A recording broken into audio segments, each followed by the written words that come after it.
আলো যে বাসো তুমি মরণের পাশে তুমি কবরে আসো তুমি ভালো যে বাসো তুমি মরণের পাশে তুমি কবরে আসো তুমি তোমারই ভালোবাসা মুমিনের ঈমান তোমারই ভালোবাসা মুমিনের ঈমান আমার ঈমান আমার দিন আমার জান আমার ঈমান আমার দিন আমার জান ওগো মোর প্যারা নবী তুমি যে সৃষ্টির ছবি তুমি মাহবুবে খোদা শাহে দো জাহান তুমি মাহবুবে খোদা শাহে দো জাহান আমার ঈমান আমার দিন আমার জান আমার ঈমান আমার দিন আমার জান আল্লাহু আকবার।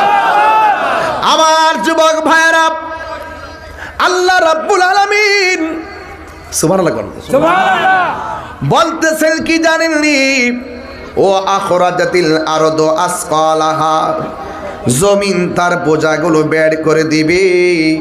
ও যুবকের দল শুধুমাত্র তাই নয় রে, আল্লাহ রাব্বুল আলামিন কোরআনের মধ্যে বলে দিয়েছেন সেই দিন পৃথিবীটা এমন ভাবে নড়াচড়া করবে, এই পৃথিবীটা এমন ভাবে নড়াচড়া করবে ইজাজুল জিলাতিল আরদু জিলজালাহা, যখন জমিনটা কম্পনে প্রকম্পিত হয়ে যাবে। আমার নবীর এই কম্পনটা বুঝাইতে যাইয়া আমার নবী বলেছেন ওই দিন পৃথিবীটা এমন ভাবে কম্পন দিবে, ওই মুহূর্তে কিছু কিছু মহিলা 3 মাসের গর্ভবতী থাকতে পারে, ওই সময় কিছু কিছু মহিলা 5 মাসের গর্ভবতী, 6 মাসের গর্ভবতী, 7 মাসের গর্ভবতী। ওই মুহূর্তে জমিনটা এমন ভাবে কাঁপতে থাকবে, ওই জমিনের মধ্যে 6 মাসের বাচ্চাটা ডেলিভারি হয়ে মাটির মধ্যে রক্তাক্ত হয়ে পড়ে যাবে, 3 মাসের বাচ্চাটা রক্তাক্ত হয়ে ডেলিভারি হয়ে যাবে, 7 মাসের বাচ্চাটা ডেলিভারি হয়ে সন্তানটা জমিনে পড়ে যাবে। রহমতপুরের বাবারা ওই সময় মার কেমন কষ্ট হয় বুঝবেন না, বাড়ির মধ্যে যায় মারে যায় বলবেন আম্মা ডেলিভারি কারে কয়, মা বলবে পুত্রে ডেলিভারি কারে কই বুঝতে চাও, ডেলিভারির সময় মনে হয় আমার জীবনটা মনে চিরদিনের জন্য আজকে চলে যাবে, মৃত্যুর ঘাট থেকে আমি ফিরে আল্লাহ আমাকে এনেছে বলে হেসেছি, আল্লাহ এনেছে বলে আমি কথা বলতে পেরেছি। পৃথিবীর প্রত্যেকটা মা ডেলিভারির সময় পুরো কষ্ট। আমার নবী আপনার নবী বলেছেন ডেলিভারির কেসে যদি কোনো মহিলা মারা যায় আমার আল্লাহ রাব্বুল আলামিন ওই মহিলাটাকে শাহাদাতের মর্যাদা দিয়ে দিবে। এই জন্য আমার মা এখানে যতগুলা পুরুষ আজকে আসছেন, হোক মুরব্বী হোক পোলাপান, প্রত্যেকটা মানুষ কিন্তু আমরা মার জঠরে ছিলাম, প্রত্যেকটা পোলাপান কোনো মার পেটের মধ্যে ছিলাম। 10 মাস 10 দিন তোমার মা আমার মা কত কষ্ট করে আপনার পেটের মধ্যে ধারণ করছে। আমার আল্লাহ বলে ইজাজুল জিলাতিল আরদু জিলজালাহা, ও বন্ধু জমিনের কাঁপাকাপির কারণে পেটের থেকে সন্তানটা ডেলিভারি হয়ে যাবে, বুঝতেছেন নি জমিনটা কেমনে কাঁপবো। আমি পায়ের মধ্যে দইরা বইলা দিয়া যায় ওর রহমতপুরে আর আসতে পারি আর না পারি, জীবনে কিছু করেন আর না করেন, মা হার মনে কোনোদিন কষ্ট দিয়েন না, বাবা হার মনে কোনোদিন কষ্ট দিয়েন না।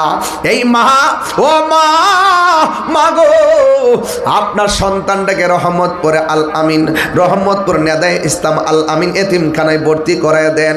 আমার বিশ্বাস এই মাদ্রাসায় অধ্যয়ন করলে এই সন্তান কোনোদিন আপনার গায়ে কষ্ট দিবে না, আপনার সঙ্গে খারাপ ব্যবহার করবে না, এই সন্তান আশিকি হয়ে যাবে, এই সন্তান নবীর পাগল হয়ে যাবে। কথা বলেন ঠিক কিনা? বন্ধু কোন ভাষায় ওয়াজ করলে আজকের ওয়াজটা বাড়িতে নিবেন, আজকে ওয়াদা করেন জীবনে কোনোদিন বাবাকে কষ্ট দিব না। এই বাবার কথা কেউ কই না রে, এই বাবা জীবনে খালি ব্যাগ নিয়ে বাজারে গেছে, পকেটের মধ্যে টাকা ছিল না। মানুষ থেকে ধার করে করে বাজার করে করে আমাদের জিহ্বার দিকে তাকায়া বাবা বাজার করেছে, আমাদের মুখে হাসি ফুটাইছে। এমন কষ্ট, পুরুষের জীবনটা এত কষ্ট, এই কষ্টের ব্যাখ্যা অনেকে জানে না। ওরা কষ্ট করতে করতে শরীরটা একদম নিস্তেজ করে ফেলায়, এরপরও তাদের কষ্টের কথা কেউ বলে না। আরে বাবা, আপনার বাবা আমার বাবা সন্তানদের জন্য এত কষ্ট করেছেন, এই ব্যাখ্যা বোঝানো যাবে না। এই জন্যই তো আমি তাহিরি 6 বছর আগে আমার বাবাকে হারাইছি। আমি জানি বাবা হারা ব্যথা কত, আমি জানি বাবা হারা ব্যথা কত, আমি জানি বাবা হারা ব্যথা কত। ও বন্ধু রে বন্ধু, ও বন্ধু রে, বাবা হারা ব্যথা কত জাননি? বাপটা এমন একটা বটবৃক্ষ যে ছায়ার মধ্যে গেলে আর ক্লান্তি লাগে না, যে ছায়ার মধ্যে গেলে কোনো ভয় লাগে না। ওই বাপটা যার কবরে চলে গেছে সে জানে বাবা হারা ব্যথা কত। এই জন্য আমি প্রায় মাহফিলের মধ্যে বলি বাবার গজল, বাবা গো বাবা, বাবা গো বাবা, বাবা তুমি কেমন আছো ছোট্ট মাটির ঘরে, তোমার কথারই হৃদয় মাঝে পড়ছে বারে বারে। বাবা তুমি কেমন আছো ছোট্ট মাটির ঘরে, তোমার কথারই হৃদয় মাঝে পড়ছে বারে বারে। বাবা গো বাবা, বাবা গো বাবা, কত আদর কত স্নেহ তোমার কাছে পেলাম, সব কিছু হারিয়ে আজকে নিঃস্ব হয়ে গেলাম। কত আদর কত স্নেহ তোমার কাছে পেলাম, সব কিছু হারিয়ে আজকে নিঃস্ব হয়ে গেলাম। ভালোবাসি তোমায় বাবা, বুকটা যে যাইছি রে, ভালোবাসি তোমায় বাবা, বুকটা যে যাইছি রে, তোমার কথারই হৃদয় মাঝে পড়ছে বারে বারে। বাবা গো বাবা, বাবা গো ও বাবা, মাগো তোমার মতো লই না কেহ আমায় কোলে টানি। কিছু কিছু মুরব্বী দেখতেছি চোখের পানি ফালায় কাঁদতেছে, তাদের বাবা নাই। আমিও তো বাবা হারাইছি। মাগো তোমার মতো লই না কেহ আমায় কোলে টানি, আঁচল দিয়ে মুছে নাকি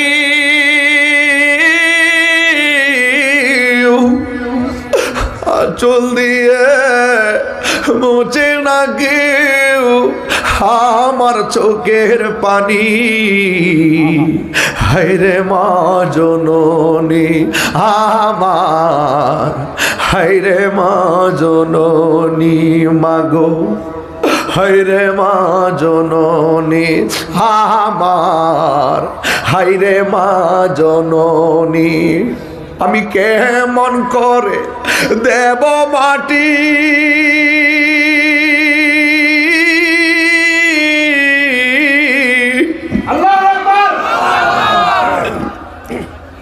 আমি কেমন করে দেব মাটি তোমারি কবরে। মা তুমি আমার আগে যেও না গো মরে, মা তুমি আমার আগে যেও না গো মরে। সবগুলা পোলা পান মাথা নিচু কইরা ফেলাইছে, সবগুলা মুরব্বি লুঙ্গি দিয়া পানিগুলা মুছতেছে। কেন জানেননি? একটা মাত্র কারণে, অনেক পোলাপান মার হাতের ভাত খেয়ে আসতে পারে নাই, অনেক মুরব্বী বাবার হাত চেহারা দেখে মাহফিলে আসতে পারে নাই, ওরা কবর দেশে চলে গেছে। বন্ধু, তাহিরি ওয়াজ যদি 1 মিনিটের জন্য ভালো লেগে থাকে, আজকে ইজাজুল জিলাতিল আরদু জিলজালাহা থেকে ওয়াজটা ঘরে ঢুকাইয়া দিলাম। সেই দিন জমিনটা কাঁপতে থাকবে, মা ডেলিভারি হইয়া সন্তান বেরিয়ে যাবে, তখন স্বামী বলবে কি হইল, সন্তান বলবে কি হইল, ওয়াকালাল ইনসানু মা লাহা, বলবে কি হইল কি হইল কি হইল। এ বন্ধু, মৃত্যুর জন্য প্রস্তুত থাকো, হাসরের মাঠের জন্য প্রস্তুত থাকো। আজকে কোরআনটা সামনে রেখে বলে দিয়ে যাই, তাহিরিকে যদি 1 সেকেন্ডের জন্য ভালো লাগে থাকে, জীবনে কোনোদিন মা বাবার মনে কষ্ট দিবেন না। মা বাবার মনে কষ্ট দিয়া ফরাইজি কান্দি মুরিদ হতে যাবেন, আপনাকে মুরিদ বানাবে না, বলবে আগে তোর মায়ের পায়ে যা। কথা কোন ঠিক না বেঠি? যেই পীর সাহেব বলবে মা বাবার খেদমত লাগতো না, তিনি পীর সাহেব না। ফরাইজি কান্দির শিক্ষা হলো বাবারে সম্মান করতে হবে, মাকে সম্মান করতে হবে, 5 ওয়াক্ত নামাজ পড়তে হবে, ইসলামের ডাকে মাঠে প্রস্তুত